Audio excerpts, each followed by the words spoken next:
افتتاح کیا آئین کی الست کی قانون گلا کے ساتھ، اور نام نامی ہیں سید امیر الحسینی صاحب اللہ سورت سے تشریف لائے، گزارش کریں مجھے تشریف لائیں اور اپنا مختصر سا تعارف پیش کر کے اپنا مطالعہ پیش کریں۔ السلام علیکم ورحمۃ اللہ وبرکاتہ۔ جناب صدر اور حاضرین کرام، میں مولانا آزاد نیشنل اردو یونیورسٹی حیدرآباد کا گجرات کا نمائندہ ہوں۔ میرا نام سید امیر الحسینی اور میں سورت میں رہتا ہوں۔ پہلے میں گجرات یونیورسٹی احمد آباد میں عربک ڈپارٹمنٹ میں رہ چکا ہوں، تقریباً 15 سال تک وہاں خدمت انجام دی ہے۔ اس کے بعد یونیورسٹی کی طرف سے جو مولانا آزاد یونیورسٹی کا 1999 میں سورت میں سینٹر قائم ہوا تو مجھے وہاں منتقل کر دیا گیا، جب سے میں سورت میں ہوں۔ اور آپ کو سن کے خوشی ہوگی کہ مولانا آزاد نیشنل اردو یونیورسٹی سورت سینٹر کے ذریعے سے اب تک تقریباً 7,500 طلباء طالبات نے استفادہ کیا، جنہوں نے مختلف کورسز کیے، BA BSc BCom، اور خاص بات یہ ہے کہ تقریباً 8 سبجیکٹ میں ماسٹر ڈگری کا کورس وہاں چل رہا ہے۔ اس میں اردو ہے، تاریخ ہے، پولیٹیکل سائنس ہے، پبلک ایڈ ہے، عربی، ہندی، اور اس کے علاوہ اسلامک ہسٹری۔ اللہ کا کرم یہ ہے کہ علماء کرام نے بڑی تعداد میں اس سے استفادہ کیا ہے، اور ہماری خواہش یہ ہے کہ علماء کرام زیادہ سے زیادہ تعداد میں اس میں شریک ہو، تاکہ ان کے پاس جو دینی ڈگری ہے اس کے ساتھ ایک سرکاری ڈگری ان کے پاس ہو، تاکہ سب جگہوں میں وہ کارگر ثابت ہو سکے۔ ورنہ جتنے بھی بڑے بڑے علماء کرام ہیں، مفتیان کرام ہیں، ان کی صلاحیت سے کوئی انکار نہیں کر سکتا۔ ان کے اندر بہترین صلاحیت موجود ہوتی ہے، لیکن ان کی ڈگری سوائے مساجد اور مدارس کے کہیں کام نہیں آتی۔ اس لیے ہماری خواہش یہ ہے کہ علماء کرام توجہ دیں، جو مدارس کے ذمہ دار ہیں وہ اپنے مدارس کو مولانا آزاد یونیورسٹی سے الحاق کریں، تاکہ ان کی ڈگریوں کو 12ویں کلاس اور 12th مان کر ڈائریکٹ ان کے بچوں کو BA میں اور MA میں ان کے ایڈمیشن ہو سکے۔ تو مختصر یہ ہے کہ مولانا آزاد یونیورسٹی یہ مسلمانوں ہند کے لیے ایک بہت بڑی نعمت ہے، اور ہمیں زیادہ سے زیادہ اس سے استفادہ کرنے کی کوشش کرنی چاہیے۔ تو میں مختصر مقالہ تیار کیا ہے وہ آپ کے سامنے پیش کرتا ہوں۔ تو عنوان ہے جنگ آزادی کے پس منظر میں مسلم مجاہدین آزادی کا کردار۔ عام طور پر برادران وطن میں مسلم مجاہدین کو بالکل فراموش کر دیا گیا ہے۔ ان کے بارے میں ان کی جو خدمات ہے، خدمات کو کیا پیش کرنا بلکہ ان کے شخصیات سے لوگوں کو دور رکھا گیا ہے۔ جنگ آزادی کے پس منظر میں بے شمار واقعات اور اسباب و اعلان کار فرما تھے۔ اس کی تفصیلات میں نہ جاتے ہوئے میں مختصر انداز میں اپنے موضوع پر روشنی ڈالنے کی کوشش کروں گا۔ حضرات، پہلی جنگ آزادی جس کو 1857 کا غدر بھی کہا جاتا ہے، جب سے غدر کا لفظ مناسب نہیں ہے بلکہ جنگ آزادی ہی تھی وہ، اس کی قیادت کسی اور نے نہیں بلکہ آخری مغل تاجدار بہادر شاہ ظفر نے کی تھی۔ لکھنؤ میں تحریک آزادی کی قیادت حضرت بیگم حضرت کوہن نے کی۔ گزشتہ 70 سال سے مسلم مجاہدین آزادی کے قربانیوں کو اکثر فراموش کیا جا رہا ہے، لہذا ان کی قربانیوں کو نمایاں کر کے پیش کرنے کی اشد ضرورت ہے، تاکہ برادران وطن کو بھی معلوم ہو سکے کہ وطن عزیز کی آزادی میں مسلمانوں کی قربانی کسی سے بھی کم نہیں ہے۔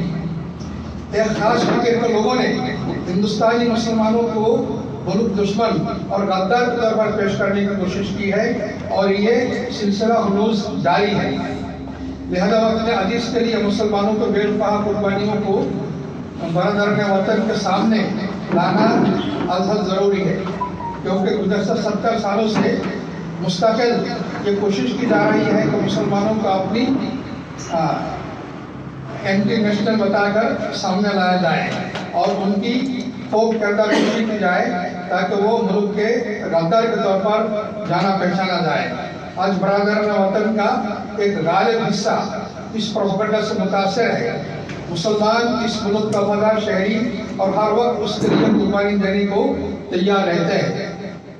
حضرات، جب ایسٹ انڈیا کمپنی نے ہندوستان پر قبضہ کرنے کا منصوبہ بنایا اور غیر مسلح تجارت کے نام پر بنگال اور میسور میں فوج کشی کی، تو نواب سراج الدولہ اور ٹیپو سلطان نے ان کا نہایت بہادری سے مقابلہ کیا۔ اور ان کے خلاف مضبوط دیوار بن کر کھڑے ہو گئے اور ایک عرصہ تک انگریزی استعمار اور اس کے پچھیوں کے سازشوں کو ناکام بناتے رہے۔ شہر میسور ٹیپو سلطان اور ان کے والد محترم حیدر علی پورے ملک میں دو ایسے حکمران گزرے ہیں جنہوں نے بے دلی سے اپنی جان کی پرواہ کیے بغیر برطانوی استعمار کا مقابلہ کیا اور انگریزوں کو کئی جنگوں میں شکست فاش دی۔ مراٹھوں اور نظام کے فوجی تعاون کے بغیر East India company Tipu Sultan کو ہرانے کا خواب بھی نہیں دیکھ سکتے تھے۔ اپنوں کے غداری کی وجہ سے ہی بنگال اور میسور کے حکمرانوں کو شکست کا منہ دیکھنا پڑا۔ 1857 کے پہلے جنگ آزادی اور اس کے بعد چلی لمبی تحریک آزادی کو مسلمانوں اور ہندوؤں نے ساتھ مل کر شروع کیا اور ایک دوسرے کے تعاون سے غاصب طاقتوں کا مقابلہ کیا۔ 20ویں صدی کے پہلی اور دوسری دہائی کے دوران جنگ آزادی کی قیادت نہ تو کانگریس کر رہی تھی اور نہ ہی اس طریقے کی تنظیم، بلکہ پوری جنگ آزادی اور اس تحریک کی قیادت حضرت شیخ الہند حضرت مولانا محمود الحسن عثمانی کے ہاتھوں میں تھی۔ شیخ الہند مولانا محمود الحسن عثمانی کے ساتھ تحریک آزادی میں علماء دیوبند اور دارالعلوم دیوبند کی پوری قیادت شانہ بشانہ شامل تھی۔ حضرت شیخ الہند کی بالغ نظری قیادت نے انگریزوں کے خلاف تحریک آزادی کو آگے بڑھایا۔ جب انڈین نیشنل کانگریس کی قیادت ملک میں اندرونی خود مختاری حاصل کرنے کے لیے ہاتھ پیر مار رہی تھی، اس وقت حضرت شیخ الہند اپنے ہندو ساتھیوں کے ساتھ مل کر کابل میں جلا وطن حکومت قائم کر کے اور روس، فرانس، جرمنی اور ترکی کی حکومتوں سے مذاکرات کر کے اس جلا وطن حکومت کو تسلیم کرنے کا مطالبہ کر رہے تھے۔ حضرات مولانا محمود الحسن عثمانی جو شیخ الہند کے نام سے مشہور ہوئے، آپ 19ویں اور 20ویں صدی کے عبقری رہنما اور اسکالر تھے۔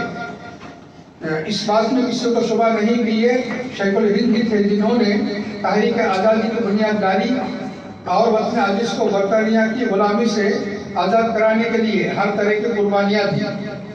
مولانا محمود الحسن کی علمی شہرت پورے بر صغیر میں پھیل گئی اور مسلمانوں کا ایک بہت بڑا طبقہ نہ صرف ہندوستان اور افغانستان بلکہ دنیا کے دوسرے ممالک میں بھی ان کا متحد بن گیا۔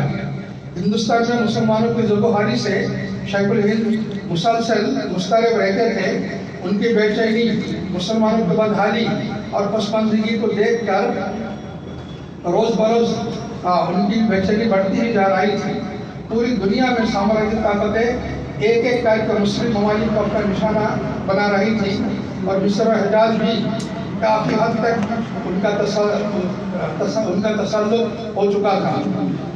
ہندوستان میں مغل سلطنت کا سورج غروب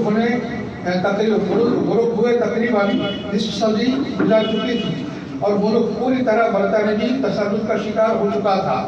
ہندوستان میں مسلمانوں اور ہندو کا برطانوی سامراج کے ہاتھوں استحصال کو دیکھ کر بہت جلد شیخ الہند کو اندازہ ہو گیا کہ اگر برطانیہ کو ملک سے نکالنا ہے تو ہندو مسلم دونوں کو ساتھ مل کر اس کا سامنا کرنا ہوگا۔ مولانا محمود الحسن عثمانی رحمۃ اللہ علیہ دوسروں کی طرح ہاتھوں پر ہاتھ دھرے برطانوی تسلط کی زیر زندگی رہنے تیار نہیں تھے۔ شیخ الہند کو جب اندازہ ہوا کہ برطانیہ کو ملک سے بھگانا ہے تو اس کے خلاف مسلح جدوجہد کرنا ہوگا، تو انہوں نے ایک طویل المیعاد پلاننگ کا خاکہ تیار کیا کہ کس طرح برطانوی سامراج کو ہندوستان سے بے دخل کیا جائے اور انگریزوں کو ہندوستان سے باہر بھگایا جائے۔ جب شیخ الہند اور ان کے ساتھیوں نے کوشش شروع کی تو مجاہدین آزادی کی ایک بڑی تعداد جن میں زیادہ تر علماء تھے آپ کے ساتھ آ ملی۔ ان لوگوں میں سرفہرست مولانا عبید اللہ سندھی اور مولانا محمد میاں منصور انصاری تھے۔ فیصلہ یہ کیا گیا کہ اس تحریک کو آگے بڑھانے کے لیے مولانا سندھی کو کابل اور مولانا انصاری کو صبح سے رات بھیجا جائے، جبکہ شیخ الہند بذات خود حجاز کا سفر کریں گے۔ شیخ الہند کے اس سفر کا خاص مقصد ترکی کی حکومت سے تحریک آزادی کے لیے حمایت حاصل کرنا تھا۔ حجاز مقدس میں ترکی کے گورنر غالب پاشا کے برطانیہ کے خلاف جنگ کے اعلان پر دستخط حاصل کر کے شیخ الہند بغداد اور بلوچستان سے ہوتے ہوئے ہندوستان آ کر بغاوت شروع کرنا چاہتے تھے، لیکن ریشم کمال تحریک جو شیخ الہند کی تحریک تھی اس کی اطلاع کسی طرح سے پنجاب CID کو ہو گئی اور شیخ الہند کو مکہ مکرمہ سے رخصت ہونے سے پہلے ہی گرفتار کر لیا گیا۔ مکہ سے گرفتار کر کے ان کو مالٹا میں 3 سال تک رکھا گیا، جہاں سے 1920 میں ان کو قید سے رہائی ملی۔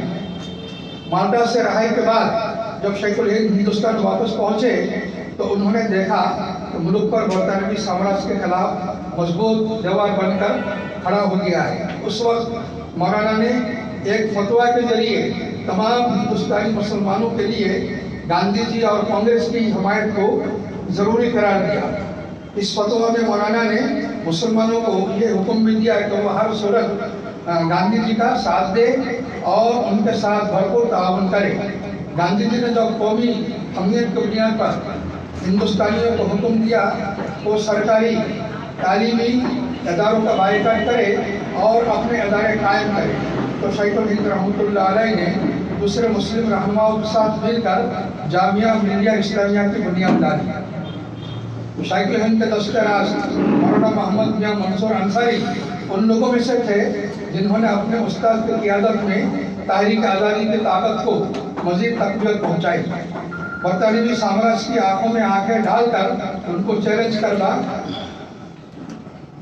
اور کابل میں ہندوستان کی عبوری حکومت قائم کرنا، 20ویں صدی کے ابتدا میں پوری دنیا کا سفر کرنا اور مختلف حکومتوں کا تعاون حاصل کرنے کی کوشش کرنا کسی معمولی انسان کی بات نہیں ہے۔ انہوں نے اپنی زندگی کا ایک بڑا حصہ دیار غائب میں اجنبیوں کے درمیان گزارا اور وہ اپنے عزیز سے دور ہی آخری سانس ملی۔ مولانا محمد میاں منصور انصاری ان چند لوگوں میں سے تھے جو شیخ الہند کے متعمد خاص تھے اور کابل میں ہندوستان کی عبوری حکومت کے قیام میں پیش تھے۔ جب مولانا محمود الحسن نے مولانا عبید اللہ سندھی کو کابل روانہ کیا تو شیخ الہند بذات خود مولانا انصاری کو اپنے ساتھ لے کر حجاز مقدس گئے۔ شیخ الہند کے اور ایک مشہور شاگرد مولانا عبید اللہ سندھی بھی جنگ آزادی کے ایک عظیم مجاہد تھے۔ مولانا عبید اللہ سندھی برطانوی سامراج کے مقابلہ میں سر فہرست تھے اور جنگ آزادی کے ایک نہایت اہم رہنما تھے، ایک جید عالم اور اسکالر ہونے کے ساتھ ساتھ مولانا ایک انقلابی رہنما بھی تھے۔ حضرت شیخ الہند کے ساتھ انہوں نے مہاتما گاندھی کی عدم تعاون کی تحریک کو اپنا بھرپور تعاون دیا۔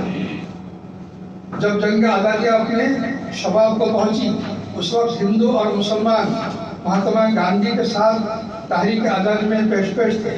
تقریباً 9 ممتاز رہنماؤں کو انڈین نیشنل کانگریس کا صدر آزادی کے وقت تک بنایا گیا تھا اور بہت کم لوگوں کو معلوم ہے کہ اس وقت قائداعظم محمد علی جناح انڈین نیشنل کانگریس کے سیکرٹری بھی رہ چکے ہیں۔ مولانا ابوالکلام آزاد، مولانا محمد علی جوہر، ڈاکٹر مختار احمد انصاری، حکیم اجمل خان، ڈاکٹر سید محبوب، مولانا حسن کوہانی، مولانا مظہر الحق وغیرہ تحریک آزادی کے ایسے گروہ تھے جن کے تذکرہ کے بغیر تحریک آزادی کی تاریخ مکمل نہیں ہو سکتی۔ جنگ آزادی میں مسلمانوں اور ہندوؤں نے شانہ بہ شانہ ایک ساتھ حصہ لیا۔ جب آزاد ہند فوج کو نیتا جی سبھاش چندر بوس نے قائم کیا تو اس وقت ان کے قریب ترین معاون کوئی اور نہیں بلکہ جنرل شاہ نواز خان، کرنل محبوب اور کیپٹن عباس تھے۔ ان میں کوئی شبہ نہیں کہ جنگ آزادی ایک قومی جنگ تھی اور مسلمانوں نے پورے جوش و خروش کے ساتھ اس جنگ میں حصہ لیا۔